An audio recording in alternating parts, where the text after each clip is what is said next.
तन पर गेरुआ लिबास और आंखों पर काला चश्मा चढ़ाए जब ये चेहरा भीड़ के बीच प्रकट होता है तो इसकी मौजूदगी लोगों के बीच एक सिरहन पैदा कर देती है। एक सन्यासी कैसे सत्ता के शिखर तक पहुंच सकता है, इसकी सबसे बड़ी मिसाल बन चुके हैं योगी आदित्यनाथ।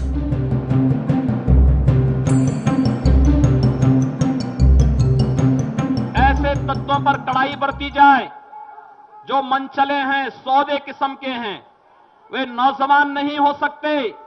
नौजवानों की दिशा रचनात्मक होती है। समाज और राष्ट्र के प्रति वे अपने कर्तव्यों को समझते हैं। ऐसे लोगों को नौजवानों की श्रेणी में मत रखिए। उन मनचलों और सौदों पर कड़ाई होनी चाहिए।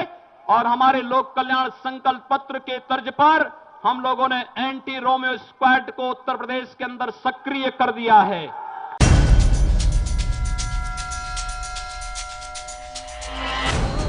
उत्तर प्रदेश का मुख्यमंत्री बनने के बाद से योगी सचिवालय से लेकर पुलिस थानों तक जबरदस्त एक्शन में नजर आ रहे हैं।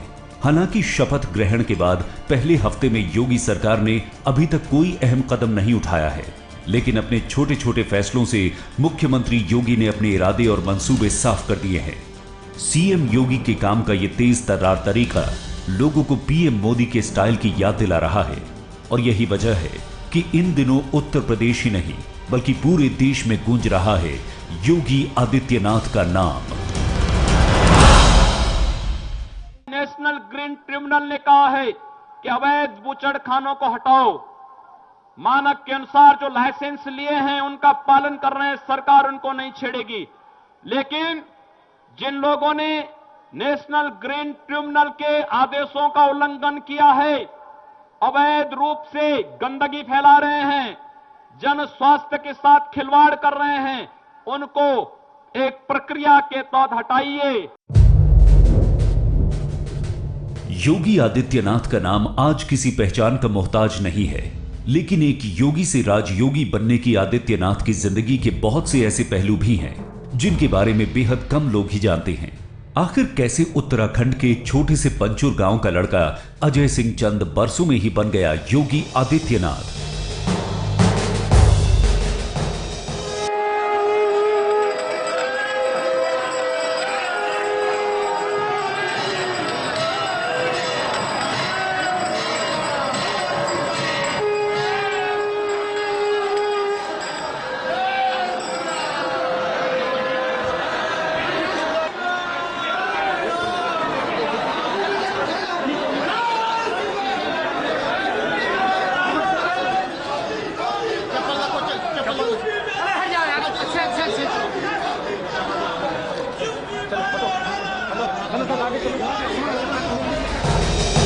व्यक्ति विशेष में आज हम आपको दिखाएंगे मुख्यमंत्री योगी आदित्यनाथ के एक्शन की रवानी और साथ ही आपको दिखाएंगे अजय से उनके आदित्यनाथ बनने की पूरी और अनसुनी कहानी।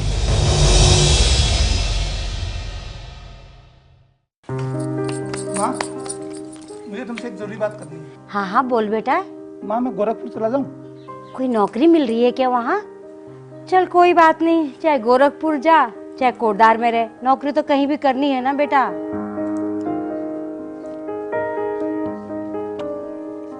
1993 में का परिचय अविनाश से हुआ।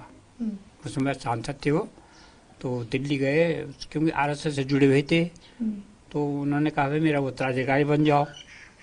तो उन्होंने कहा ठीक है। तो उन्होंने कहा घर पूछ के आओ। अब घर में आए वो 1993 में, यहाँ चुनाव मना चल रहे थे ना, उसमें प्रचार में भी रहे हो। तो फिर अपनी माँ से पूछा तो उन्होंने कहा ठीक है तुम चले जाओ गोरखपुर। अब उन्होंने समझा कि कोई नौकरी के ले जा रहे होंगे, लेकिन मैं उनको सड़क में छोड़ने गया तो कहने लगा पिताजी मैं वहाँ जा रहा हूँ। नमस्कार, व्यक्ति विशेष में आपका स्वागत है। मैं हूं रुमाना इसार खान।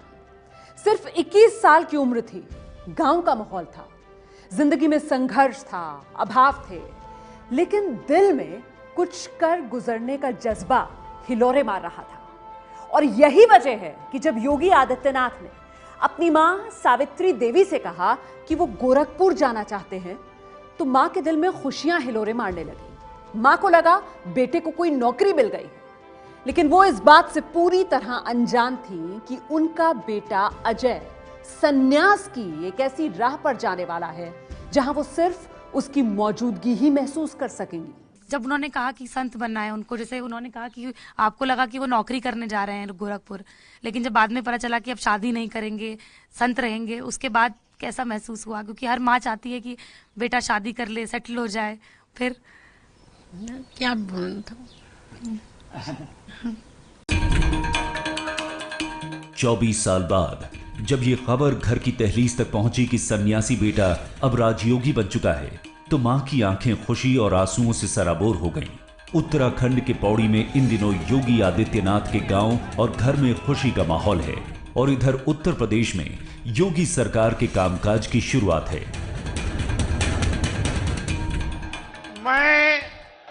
मैं आदित्यनाथ योगी ईश्वर की शपथ लेता हूं कि मैं विधि द्वारा स्थापित भारत के संविधान के प्रति सच्ची श्रद्धा और निष्ठा रखूंगा। 19 मार्च को शपथ लेने के बाद से ही योगी आदित्यनाथ ने अधिकारियों को टाइट करने का काम सबसे पहले किया। मुख्यमंत्री की गद्दी संभाले योगी आदित्यनाथ को करीब एक हफ्ता बीत चुका है। इस दौरान उनकी सरकार पूरे एक्शन में नजर आई है। योगी आदित्यनाथ ने एक के बाद एक फरमानों की जैसे झड़ी लगा दी। भ्रष्टाचार पर वार से लेकर स्वच्छता अभियान तक योगी ने अपने एजेंडे की प्राथमिकताएं भी साफ कर दी हैं। सचिवालय से लेकर पुलिस थाने तक अपनी मौजूदगी दर्ज कराकर मुख्यमंत्री योगी आदित्यनाथ ने यह संदेश देने की कोशिश भी की है कि उनकी सरकार सुशासन पर किसी समझौते को तैयार नहीं है।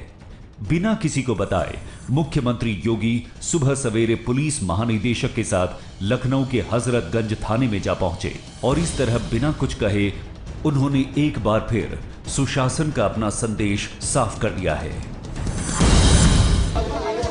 कानून का राज हो जी, इस दृष्टि से पुलिस का मनोबल कहीं भी गिरे ना, और पुलिस का जनता के प्रति एक मित्रतापूर्ण संबंध हो, इस बात को लेकर के थानों का निरीक्षण, फरियादियों की समस्याएं जानने और इस संबंध में उत्तर प्रदेश के अंदर क्या प्रभावी कार्य हो सकते हैं, यही सब निरीक्षण करने के लिए आए हैं। ये पहला निरीक्षण और अंतिम नहीं है, एक शुरुआत है। आप देखेंगे हर स्तर पर एक सुधार दिखाई देगा और कानून का राज लागू होगा। उत्तर प्रदेश के अंदर जो भी आवश्यक होगा, उत्तर प्रदेश की जनता के हित में हम लोग वह कदम उठाने में हिचकेंगे नहीं। मुख्यमंत्री योगी जबरदस्त एक्शन में हैं। मास्क के अवैध कारोबार और गो तस्करी पर लगाम कसने के लिए जहां योगी आदित्यनाथ ने कई बड़े आदेश दिए हैं, वहीं स्कूल कॉलेज के बाहर लड़कियों से छेड़खानी करने वालों से निपटने के लिए एंटी रोमियो स्क्वाड हरकत में है।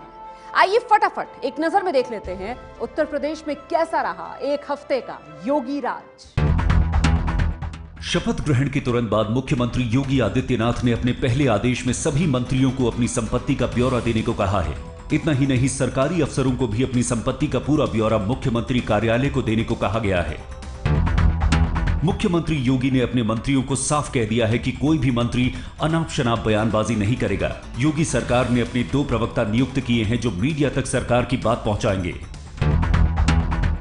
चुनावी वादे पर अमल करते हुए योगी सरकार ने राज्य में एंटी रोमियो स्क्वाड बनाए हैं। यूपी पुलिस राज्य के कई जिलों में लड़कियों को छेड़खानी से बचाने के लिए मंचलों को पकड़कर उनसे सवाल जवाब कर रही है और तलाशी अभियान चला रही है। मुख्यमंत्री योगी आदित्यनाथ के हाथों में यूपी की कमान आते ही राज्य में चल रहे अवैध बूचड़खानों के ऊपर गाज गिरनी शुरू हो गई है। मेरठ, आगरा, वाराणसी जैसे कई जिलों में कई बूचड़खानों को सील कर दिया गया है। हालांकि ये कार्रवाई एनजीटी यानी नेशनल ग्रीन ट्रिब्यूनल के आदेश के बाद हो रही है।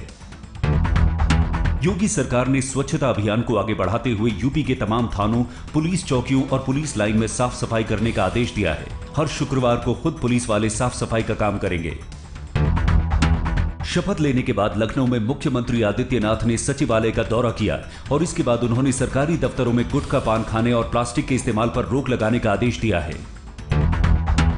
मुख्यमंत्री योगी ने सरकारी दफ्तरों में निरीक्षण करके अधिकारियों को यह आदेश दिया है कि वो आम जनता से अच्छी तरह से बात करें और उनके फोन कॉल उठाएं। योगी ने यह भी आदेश दिया है कि अधिकारी सभी फाइलें जल्दी निपटाएं। स्कूल में अनुशासन को लेकर भी यूपी की योगी सरकार ने कमर कस ली है। योगी ने आदेश दिया है कि सभी टीचर्स मर्यादित परिधान ही पहने, टी शर्ट्स जैसे कपड़ों का प्रयोग न करें और अगर स्कूल परिसर में कहीं पान मसाला के दाग धब्बे नजर आए तो उन्हें हर हाल में मिटवा दें। मुख्यमंत्री योगी आदित्यनाथ ने राज्य में पशु हत्या बंद करने के बीजेपी के चुनावी एजेंडे पर अमल शुरू करते हुए पुलिस अफसरों को पूरे राज्य में बूचड़खाने बंद करने के लिए कार्य योजना बनाने के निर्देश दिए हैं। सरकारी सूत्रों के मुताबिक योगी ने प्रदेश में गायों की तस्करी पर पूर्ण पाबंदी लगाने और इस मामले में कोई भी ढिलाई बर्दाश्त न करने के आदेश भी दिए हैं।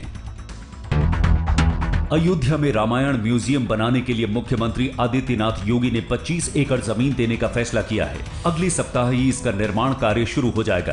केंद्र सरकार ने इसके लिए 154 करोड़ रुपए के बजट का प्रावधान रखा है। एंटी रोमियो स्क्वाड सभी थानों में बनाए जाने के लिए निर्देश दिए गए हैं, विशेषकर शहरी इलाकों में। और मैं स्पष्ट करना चाहूँगा कि इनका मकसद ये नहीं है कि जो लोग अपनी मर्ज़ी से आ जा रहे हैं पार्कों में, होटलों में या सिनेमा घरों में या इत्यादि आ जा रहे हैं, उनको तंग किया जाए। लाइसेंस लेकर जो स्लॉटर हाउस चल रहे हैं उनको नियम का पालन करना पड़ेगा और अधिकारियों को कहा गया है कि आप उनके लाइसेंस के हिसाब से वो चीज जो लाइसेंस कहती है, कंडीशंस जिसको कहते हैं, उसका पालन हो रहा है कि नहीं हो रहा है उसको देखें। और सरकार की तरफ से आग्रह भी है जिसके पास लाइसेंस है अपने लाइसेंस का तो देखते हुए वो उन कंडीशंस को फुलफिल करें और कहीं नहीं करते तो उन पे कार्रवाई होगी। जहां तक कि मैकेनाइज्ड स्लॉटर हाउसेस हैं उसके ऊपर कानून के हर पहलुओं को ऊपर नजर करते हुए क्या करना है नहीं करना वो एक अलग विषय, उस पर हम आपको जानकारी बाद में देंगे। स्वच्छता अभियान जो है ये तो बहुत ही अच्छा, सकारात्मक और पॉजिटिव इनिशिएटिव है और मैं समझता हूँ कि हम सबको इसके बारे में पूरी इसको कहा जाए सक्रियता और प्रोएक्टिव तरीके से इसको करना चाहिए। और मैं उम्मीद करूँगा कि जो आज बात कही गई है और जो शपथ लिया गया है उसका जो उसके पीछे जो भाव है उससे हम सभी प्रभावित होंगे और इस अभियान को आगे बढ़ाएंगे। मुख्यमंत्री योगी आदित्यनाथ ने आदेशों की झड़ी लगा दी। सरकारी दफ्तरों में पान और गुटखे पर प्रतिबंध से लेकर बूचड़खानों, स्कूल कॉलेज के माहौल तक पर योगी ने अपनी नजरें गड़ा दी है। योगी राज के पहले हफ्ते में ही यूपी में बहुत कुछ बंद होता हुआ नजर आया, लेकिन मुख्यमंत्री योगी ने अभी और बंदिशों का ऐलान भी किया है। उत्तर प्रदेश आदरणीय प्रधानमंत्री जी के सपनों का प्रदेश होगा, देश का उत्कृष्ट प्रदेश होगा, भ्रष्टाचार मुक्त प्रदेश होगा, दंगों से मुक्त प्रदेश होगा, अराजकता और गुंडागिर्दी से मुक्त प्रदेश होगा और उत्तर प्रदेश में हम विकास का एक ऐसा मॉडल देंगे कि उत्तर प्रदेश के नौजवानों को पलायन नहीं करना पड़ेगा। उत्तर प्रदेश में माताओं और बहनों को अपनी सुरक्षा के लिए कहीं गुहार नहीं करना पड़ेगा और यह कार्य वहां पर प्रारंभ आप देखिए अवश्य। और मैं आपको खासतौर पर खड़गे जी आपको यहाँ पर नेता के रूप में है और हम आपको सादर आमंत्रित करेंगे।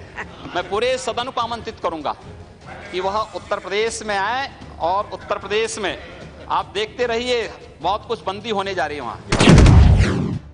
शमशान कब्रिस्तान बहुत बड़ा मुद्दा था, इस पर आपकी क्या राय है, आपके विभाग का क्या फैसला होने जा रहा है, मैं वो जानना चाहता हूँ।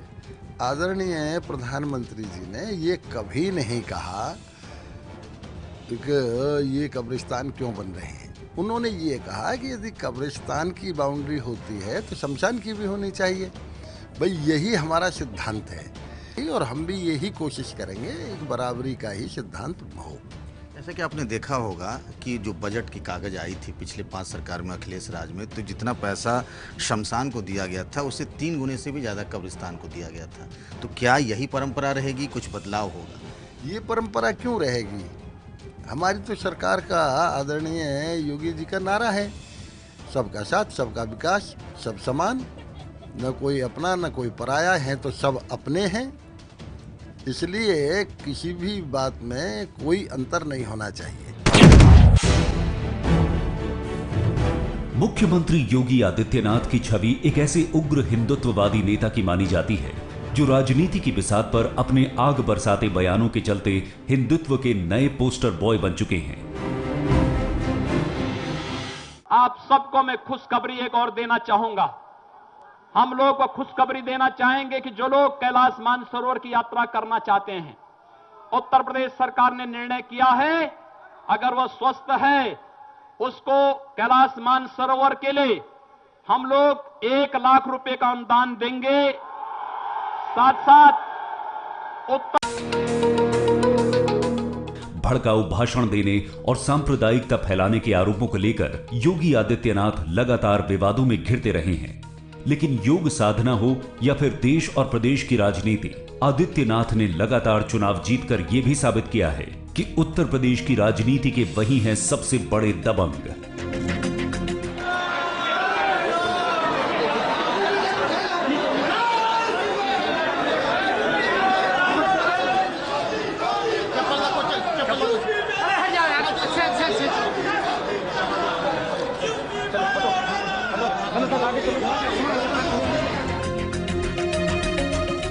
योगी आदित्यनाथ गोरखपुर के सबसे प्रसिद्ध गोरखनाथ पीठ के महंत हैं। उन पर यह आरोप भी लगते रहे हैं कि वो राजनीति और धर्म को मिलाकर चलते हैं। योगी अपनी हर बात के जरिए हिंदुओं और मुसलमानों के बीच ध्रुवीकरण कराने की कोशिश भी करते नजर आए हैं। लेकिन अब योगी आदित्यनाथ उत्तर प्रदेश के मुख्यमंत्री हैं और ऐसे में खुद उनके अपने भी मानते हैं कि राज्य के अल्पसंख्यक वर्ग की चिंता दूर करना मुख्यमंत्री के सामने एक बड़ी चुनौती है। इसमें अवैधनाथ जी थे वहाँ जीवित, तो वो चुनाव में खड़े होते थे तो कहते थे कि मुसलमान भाइयों मुझे वोट दे कलंकित मत करना। और वही इन पे लक्षण आ गए। लेकिन मैंने इनको समझाया, मैंने कहा ऐसा है, आप उच्च पद पे जाएंगे तो कम से कम अपने को संभाव रखो लोगों के साथ में, मुँह से मत बोलो, न व्यवहार बुरा व्यवहार करो, क्योंकि उत्तर प्रदेश जो है यहाँ तो 1/3 मुसलमान हैं, तो अगर उनसे भेदभाव किया जाए तो 1/3 खत्म हो गई।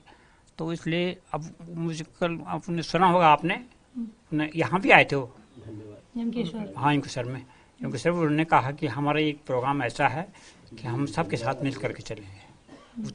समाज का विकास तभी होगा जब हम उनके साथ मिल करके रहें, और मतलब है कि उन्हें मेरा हमें भेद ना हो, क्योंकि आंतरिक भावना कौन जानता है किसी की, लेकिन मुँह से बोलने पर थोड़ा करवाट पे जाते हैं। तो अब मुझे ख्याल है कि वो उस भावना को देखेंगे और करेंगे। गोरखनाथ मंदिर का भूगोल समझिए, गोरखनाथ मंदिर पूरे मुस्लिम मोहल्ले में है, उनके आसपास पूरे मुस्लिम इलाके के लोग हैं। जो मकर संक्रांति में दुकानें लगती हैं उसमें तमाम दुकानें मुसलमानों की होती हैं। उस गोरखपुर के मुसलमान, कोई भी मुस्लिम समाज है, वो अपनी समस्या को लेकर आपको मंदिर सुबह उनसे अपना काम कराते हुए, उनसे चिट्ठी लिखवाते हुए मिलेगा। अब कोई मुस्लिम व्यक्ति भी ये नहीं कह सकता कि वो गया हो और केवल इस आधार पर उसका योगी जी ने कोई पत्र न लिखा हो, किसी प्रशासन को फोन न किया हो कि वो मुस्लिम है, ऐसा कभी हुआ नहीं है। इसलिए गोरखपुर का मुसलमान जानता है। बाहर चूंकि उनके बारे में एक भ्रम फैलाया गया, वैसे ही जैसे मोदी जी के बारे में भ्रम था, उस तरह एक भ्रम फैलाया गया कि वो कट्टर ऐसे हिंदू हैं जो मुस्लिम विरोधी हैं। हिंदुत्व के वो संत हैं, हिंदुत्व उनके जीवन का मिशन है, इसमें कोई दो राय नहीं, वो 2 टूक कहते भी हैं, लेकिन वो इस्लाम विरोधी हैं, ये कहीं भी उनके आचरण और व्यवहार से नहीं दिखे। मुख्यमंत्री योगी आदित्यनाथ पर देश ही नहीं दुनिया की निगाहें टिकी हैं। आखिर क्या है उनका एक्शन प्लान और क्या है योगी का एजेंडा? क्या मुख्यमंत्री योगी के एक्शन से समस्याओं का सलूशन निकलेगा? इन तमाम सवालों के जवाब का हर किसी को इंतजार है। आइए अब आपको बताते हैं कि मुख्यमंत्री बनने के बाद वो कौन सी बड़ी 8 चुनौतियां हैं जिनसे बतौर मुख्यमंत्री योगी को पार पाना जरूरी है। मुख्यमंत्री योगी आदित्यनाथ की छवि एक फायर ब्रांड नेता की है। वो अपने बयानों को लेकर विवादों में घिरते रहे। कई बार तो खुद उनकी पार्टी बीजेपी को ही उनके विवादित बयानों के चलते असहजता का सामना करना पड़ा है। बतौर मुख्यमंत्री उन्हें अपनी इस इमेज में परिवर्तन करना होगा। मुख्यमंत्री योगी ने अपने पहले ही आदेश में पार्टी नेताओं को अनाप शनाप बयानबाजी से बचने को कहा है। गोरखपुर पीठ के महंत योगी आदित्यनाथ पर यह आरोप लगते रहे कि वो राजनीति और धर्म को मिलाकर चलते हैं। वो अक्सर अपने भाषणों में कहते रहे हैं कि बिना धर्म की राजनीति नहीं हो सकती। ऐसे में बतौर मुख्यमंत्री योगी आदित्यनाथ के लिए ये एक चुनौती है कि वो अब कैसे राज्य के अल्पसंख्यक वर्ग की इस चिंता को दूर करते हैं और उनके विश्वास को जीतते हैं। उत्तर प्रदेश में कानून व्यवस्था को लेकर सवाल उठते रहे हैं। ये माना जाता रहा है कि पिछली सरकार में सिर्फ एक जाति और धर्म विशेष के लोगों के बारे में ही ध्यान रखा गया। राज्य में पुलिस प्रशासन में पारदर्शिता एक बड़ी समस्या रही है। इसके साथ ही राज्य की पुलिस व्यवस्था का राजनेताओं और सत्ताधारी दल के प्रति ज्यादा झुकाव जनता के लिए मुसीबत बन रहा है। ऐसे में बतौर मुख्यमंत्री योगी आदित्यनाथ क्या उत्तर प्रदेश पुलिस की छवि बदल पाएंगे? उत्तर प्रदेश में समाजवादी सरकार के दौरान असामाजिक तत्वों को राजनीतिक संरक्षण के आरोप लगे। आरोप ये भी लगे कि समाजवादी पार्टी के राज में महिलाएं सुरक्षित नहीं रही। राजधानी के खौफ के चलते महिलाओं ने गहने पहनना तक छोड़ दिया। अब मुख्यमंत्री योगी आदित्यनाथ पर यह दबाव भी होगा कि वो कैसे गुजरात, महाराष्ट्र और देश के दूसरे राज्यों की तरह यूपी के माहौल को महिलाओं के लिए बेखौफ बनाते हैं। उत्तर प्रदेश हमेशा से जातिगत राजनीति का गढ़ माना जाता रहा है। यहां पर जाति आधारित राजनीति के वर्चस्व की वजह से विकास की राजनीति हमेशा निचले पायदान पर रही है। ऐसे में योगी से जनता को अपेक्षा है कि वो राज्य को बीमारू राज्य की श्रेणी से बाहर निकालें और राज्य के बेरोजगार युवाओं को रोजगार मुहैया कराएं, ताकि रोजगार के लिए लाखों की संख्या में पलायन रुक सके। यूपी की पिछली सरकारों में विकास लखनऊ और राज्य के कुछ इलाकों तक ही सीमित था। मुख्यमंत्री के तौर पर अब योगी आदित्यनाथ पर यह जिम्मेदारी होगी कि कॉस्मेटिक विकास के दायरे से उत्तर प्रदेश को बाहर निकाला जाए। उपहार की राजनीति से बाहर वास्तविक विकास की ओर राज्य को ले जाने की जिम्मेदारी योगी आदित्यनाथ के लिए एक बड़ी चुनौती होगी। समाजवादी पार्टी की पिछली सरकार पर यह आरोप लगते रहे कि पुलिस से लेकर हर विभाग की नौकरी में लिस्ट पहले से ही तैयार हो जाती थी। यहां तक कि उत्तर प्रदेश लोक सेवा आयोग की नौकरियों में भी पारदर्शिता को लेकर सवाल उठे। अब मुख्यमंत्री योगी आदित्यनाथ के सामने युवाओं को लेकर कुछ ऐसे कदम उठाने की चुनौती है जिससे जाति के आधार पर नौकरियों में दी जा रही अवैध और असंवैधानिक प्राथमिकताओं पर रोक लगे और युवा सरकारी नौकरियों में चयन को लेकर किसी प्रकार से आशंकित ना हो। 2014 के लोकसभा चुनाव में बीजेपी ने उत्तर प्रदेश की 80 में से 71 सीटें जीती थी। 2019 के लोकसभा चुनाव में पार्टी को जिताने का जिम्मा अब मुख्यमंत्री योगी पर होगा। योगी आदित्यनाथ को अभी से ऐसा रोडमैप तैयार करना होगा जिससे राज्य में अल्पसंख्यक समुदाय से लेकर बहुसंख्यक समुदाय तक एक जाति से दूसरी जाति तक की जमीनी समस्याओं का समाधान हो सके, ताकि 2019 में राज्य में पार्टी की जीत सुनिश्चित हो सके।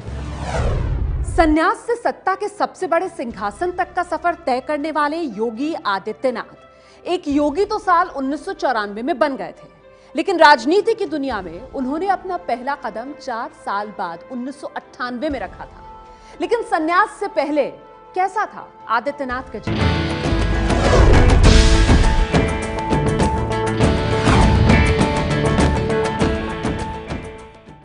आज ही मैंने पीडब्ल्यूडी विभाग को एक बात के लिए कहा है कि 15 जून तक उत्तर प्रदेश के अंदर सभी सड़कें गड्ढा मुक्त हो जानी चाहिए, इसकी व्यवस्था सुनिश्चित कर दें। पूर्वी उत्तर प्रदेश का शहर गोरखपुर और गोरखपुर में गुरु गोरखनाथ का ये मशहूर मंदिर। सदियों से ये मंदिर इस शहर की सबसे बड़ी पहचान रहा है। संत गोरखनाथ के सैकड़ों बरस पुराने इस मठ में कई योगी रात और दिन योग साधना में लीन रहते हैं।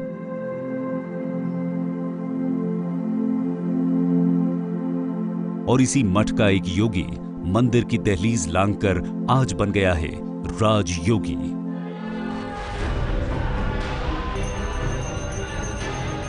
उत्तर प्रदेश का मुख्यमंत्री बनने के बाद पहली बार अपने शहर पहुंचे योगी आदित्यनाथ का गोरखपुर में जोरदार स्वागत हुआ।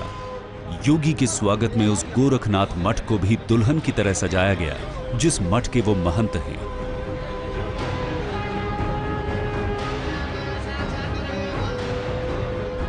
दरअसल योगी आदित्यनाथ का गोरखपुर से रिश्ता उतना ही पुराना है जितना पुराना यहां उनकी राजनीति का सफर रहा है।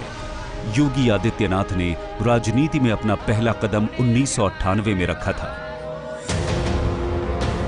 लेकिन अजय सिंह बिष्ट से योगी आदित्यनाथ वो 4 साल पहले 1994 में तब बने थे जब उन्होंने गोरखपुर के गोरखनाथ मठ में अपना पहला कदम रखा था।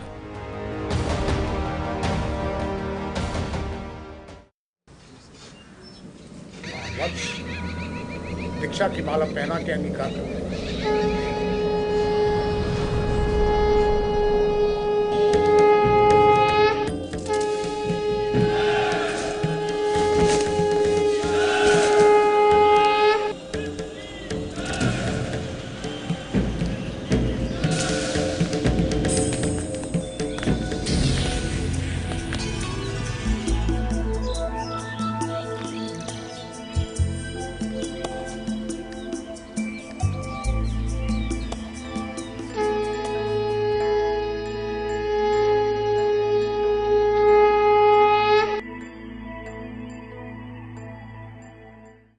तिरानवे में योगी आदित्यनाथ जी महाराज उस समय गोरखनाथ मंदिर में आए। फरवरी 1994 में महंत अवैधनाथ जी महाराज ने उन्हें अपना शिष्य बनाया। उनको दीक्षानाथ पंथ में उन्हें दीक्षित किया और वहीं से योगी आदित्यनाथ जी महाराज की गोरखपीठ के उत्तराधिकारी के रूप में उनकी यात्रा शुरू होती है। गोरखपुर में ही गुरु गोरखनाथ का वो मशहूर मंदिर भी है जहां योगी आदित्यनाथ पहली बार करीब 26 साल पहले 1990 में आए थे। ये वो वक्त था जब देश में राम जन्मभूमि आंदोलन अपने चरम पर था। 1990 में उत्तर प्रदेश समेत पूरे देश में राम जन्मभूमि आंदोलन अपने उफान पर था। इस आंदोलन की अगुवाई तब गोरखनाथ पीठ के महंत अवैधनाथ कर रहे थे। ऐसा कहा जाता है कि राम जन्मभूमि आंदोलन के दौरान ही योगी आदित्यनाथ की महंत अवैधनाथ से पहली बार मुलाकात हुई थी। प्रसाद वगैरह लेंगे इसके बाद फिर उसका बैठक में। योगी आदित्यनाथ और महंत अवैधनाथ के बीच मुलाकातों का सिलसिला अगले 3 सालों तक चलता रहा और फिर ये गुरु शिष्य के रिश्ते में तब्दील हो गया। यहाँ कोई शिष्य तो था नहीं, समय लगा। महाराज जी तलाश करते रहे कि ऐसा योग्य शिष्य मिले कि जो इस पीठ को जो है उज्जवल करे, पीठ के अनुरूप कोई उत्तराधिकारी मिले। इसी नाते शिष्य मिलने में विलंब हुआ। महाराज के सामने बहुत से लोग आए, अनेक लोग आए, लेकिन इनको पसंद नहीं लगा। तो इनके जब ये आए तो कुछ गुणों पर उन्होंने अपना बनाया था अपने मन में कि ऐसे ऐसे लोग हों, तो उसमें ये सटीक बैठ गए। सबसे पहले गणपति धाऊं, फिर मनाऊं महेश। गुरुजी नमो नमो आदेश, बोल गुरु गोरखनाथ की जय। सैकड़ों एकड़ में फैले इसी गोरखनाथ मठ में योगी आदित्यनाथ ने संन्यास लिया था। इसीलिए योगी की राजनीति को समझने के लिए इस मठ का इतिहास जानना भी जरूरी है। दरअसल 8वीं सदी में मत्स्येंद्र नाथ नाम के एक संत ने नाथ संप्रदाय की शुरुआत की थी। मत्स्येंद्र नाथ के बाद उनके शिष्य गोरखनाथ ने नाथ संप्रदाय को पूरे देश में संगठित किया था। इस गोरखनाथ मंदिर और मठ की स्थापना भी गोरखनाथ ने ही की थी। ऐसा माना जाता है कि इसी मठ से पूरे देश में नाथ संप्रदाय का विस्तार हुआ है। नाथ संप्रदाय को जाति प्रथा के खिलाफ एक बड़े सामाजिक आंदोलन के तौर पर भी पहचाना जाता है। यही वजह भी है कि सभी धर्मों के लोग नाथ संप्रदाय में योगी हुए हैं। योगी आदित्यनाथ ने भी 1 साल तक यहां नाथ पंथ की परंपरा के मुताबिक शिक्षा हासिल की है। 15 जनवरी 1994 को मठ के महंत अवैधनाथ ने उन्हें बाकायदा दीक्षित करके अपना शिष्य बना लिया था और इस तरह 22 साल का नौजवान अजय सिंह बिष्ट योगी आदित्यनाथ बन गया था। नवंबर 93 में यहाँ गोरखपुर आए और उनका फिर 1-2 महीना परीक्षण हुआ। देखे महाराज जी के निगाहों में उन्होंने जैसा वो करा उसमें खरे उतरे। फिर वो बसंत पंचमी के दिन उन्होंने इस पीठ के उत्तराधिकारी घोषित कर दिया। कितनी उम्र थी तब वो जब वो गोरखपुर आए थे और जब उन्होंने यहाँ पे दीक्षा ली? मैं अब सन 72 का जून 72 का उनका जन्म तिथि है, उसके अनुसार कितना हुआगा 24-21 साल के रहे होंगे, 22 साल में वो आए थे। तो उनके सारी कार्य जो है देखते रहे, महाराज जैसा उनको बताते थे उसके अनुसार वो करते रहते थे, इस पीठ की सेवा करते रहते थे और भी समाज का भी करते रहते थे, जो भी जो आता था यहाँ उनकी सेवा बराबर करते रहे हैं। 1996 के लोकसभा चुनाव में महंत अवैधनाथ जी महाराज जब चुनाव लड़ना शुरू किए तो उस चुनाव का पूरा संचालन योगी आदित्यनाथ जी महाराज ने किया और यहाँ से उनका राजनीतिक सफर भी शुरू हो जाता है। 1996 के चुनाव संचालन और 96 से लेकर 98 तक के सामाजिक सेवा के कार्यों को देखते हुए 1998 में महंत अवैधनाथ जी महाराज ने अपना राजनीतिक उत्तराधिकारी भी योगी आदित्यनाथ जी महाराज को घोषित किया।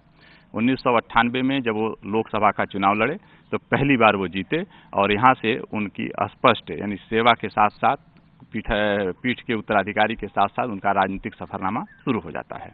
गोरखनाथ मठ से निकलकर राजनीति में आने वाले योगी आदित्यनाथ पहले योगी नहीं है। इस गोरखनाथ मठ का राजनीति में सक्रियता का सिलसिला काफी पुराना है और ये उस वक्त शुरू हुआ था जब 1946 में महंत दिग्विजय नाथ ने गोरखनाथ मठ में हिंदू महासभा का अधिवेशन कराया था। महंत दिग्विजय नाथ पहली बार हिंदू महासभा के टिकट पर गोरखपुर से लोकसभा का चुनाव भी लड़े थे। गोरखनाथ मठ में राजनीति का ये सिलसिला 3 पीढ़ियों से चला रहा है। महंत दिग्विजय नाथ के बाद जब महंत अवैधनाथ गोरखनाथ मठ के इंचार्ज बने तो वो भी हिंदू महासभा के टिकट पर गोरखपुर से चुनाव मैदान में उतरे। गोरखनाथ मठ के महंत अवैधनाथ ने 1986 में विश्व हिंदू परिषद के राम जन्मभूमि आंदोलन की अगुवाई भी की थी। 1989 के लोकसभा चुनाव में वो हिंदू महासभा के टिकट पर गोरखपुर से चुनाव जीतकर संसद भी पहुंचे, लेकिन बाद में महंत अवैधनाथ भारतीय जनता पार्टी यानी बीजेपी में शामिल हो गए थे। करीब 24 साल पहले योगी आदित्यनाथ ने संन्यास लेकर अपनी नई जिंदगी की शुरुआत की थी और 18 साल के राजनीतिक सफर के बाद आज उनका काफिला मुख्यमंत्री की गद्दी तक भी आ पहुंचा है। मैं आदित्यनाथ योगी। लेकिन अजय सिंह से वो कैसे योगी आदित्यनाथ बने, ये कहानी भी कम दिलचस्प नहीं है।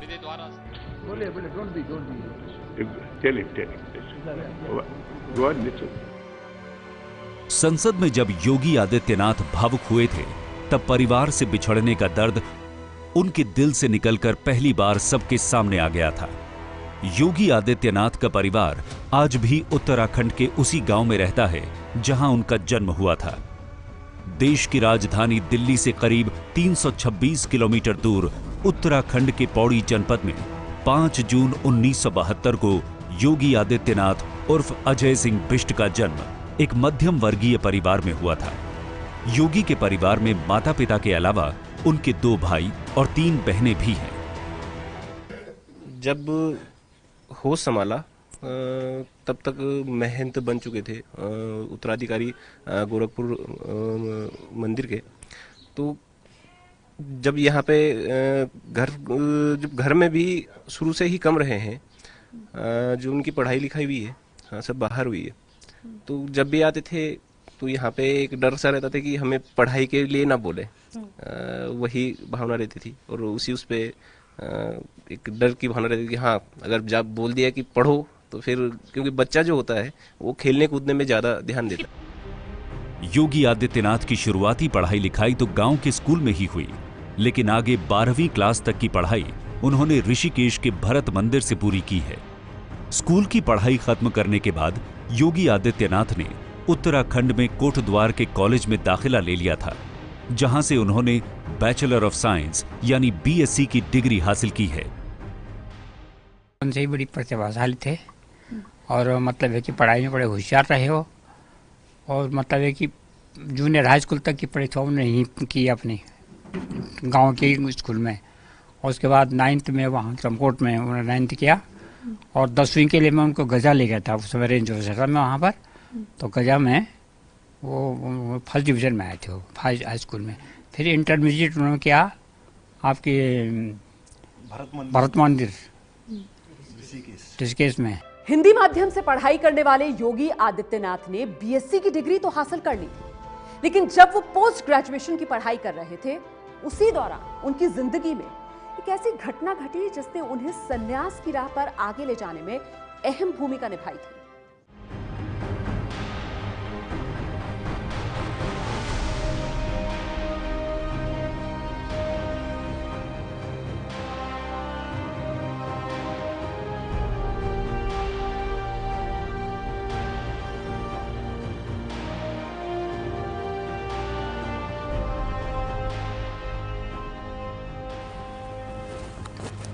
अरे अजय, आ गए तुम? हाँ पिताजी। कहाँ चले गए? वो पिताजी, मैं अपने दोस्त के पास गया था।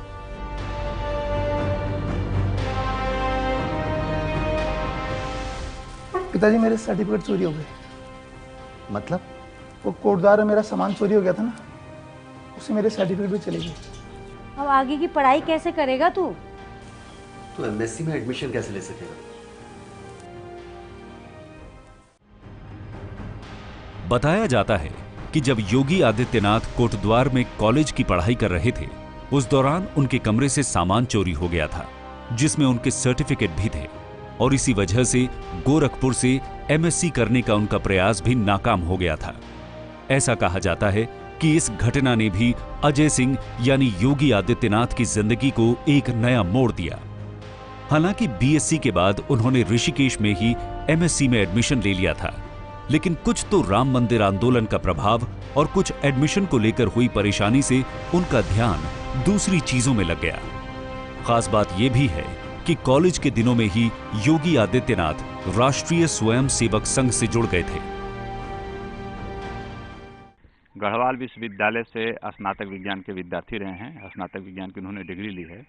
पढ़ते समय अखिल भारतीय विद्यार्थी परिषद के संपर्क में थे, राष्ट्रीय स्वयंसेवक संघ से जुड़े हुए थे, संघ की शाखाओं पर जाते थे। वहाँ से हिंदुत्व और धर्म और अध्यात्म के प्रति उनकी निष्ठा हुई। इसी बीच महंत अवैधनाथ जी महाराज से जब उनकी भेंट हुई तो स्वाभाविक रूप से वो नाथ पंथ और योग की धारा की ओर अग्रसर हुए। 1990 में अब महंत अवैधनाथ जी की एक बार तबीयत खराब हुई, उन्हें वो देखने पहुँचे और वहीं से उनके बीच गुरु और शिष्य जैसा भाव उत्पन्न हुआ।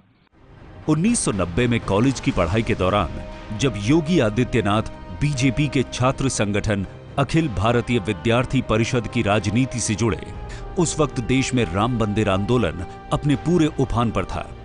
एबीवीपी का सदस्य होने के नाते योगी पर भी राम मंदिर आंदोलन का गहरा प्रभाव पड़ा था, और यही वो वक्त भी था जब योगी आदित्यनाथ पहली बार राम मंदिर आंदोलन के अगुआ गोरखनाथ पीठ के महंत अवैधनाथ के संपर्क में आए थे। बीएससी किया कोटद्वार और एमएससी किया उन्होंने, एमएससी प्रीवियस किया था उन्होंने ऋषिकेश से। तो तब तक तो ये भावना थी नहीं, लेकिन अपनी माता से कहते थे कि मैंने सेवा करनी है, जनता की सेवा। तो 1993 में उनका परिचय अवैधनाथ से हुआ।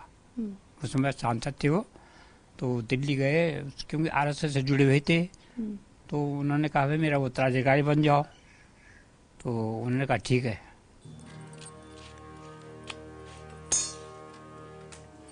ये ले। ना माँ ना, बस बहुत हो गया, मेरा पेट भर गया। अरे खा ले खा ले। ना माँ, बहुत हो गया बस। कुछ खाता पीता नहीं है, कितना दुबला पतला हो गया तू। कोटद्वार से बहुत दिनों में आया है, इसे अच्छे से खिलाओ। खा बेटा खा। और पढ़ाई कैसी चल रही बेटा? ठीक चल रही पिताजी। माँ, मुझे तुमसे एक जरूरी बात करनी है। हाँ हाँ बोल बेटा। माँ, मैं गोरखपुर चला जाऊँ? कोई नौकरी मिल रही है क्या वहाँ? चल कोई बात नहीं, चाहे गोरखपुर जा चाहे कोटद्वार में रहे, नौकरी तो कहीं भी करनी है ना बेटा।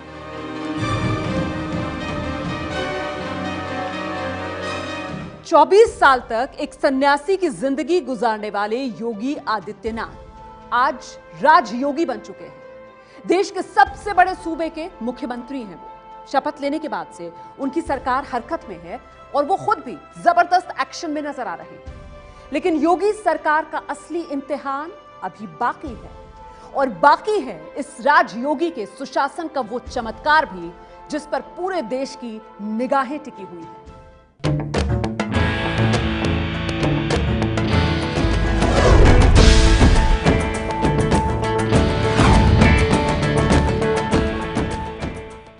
ये है एबीपी न्यूज़, आपको रखे आगे।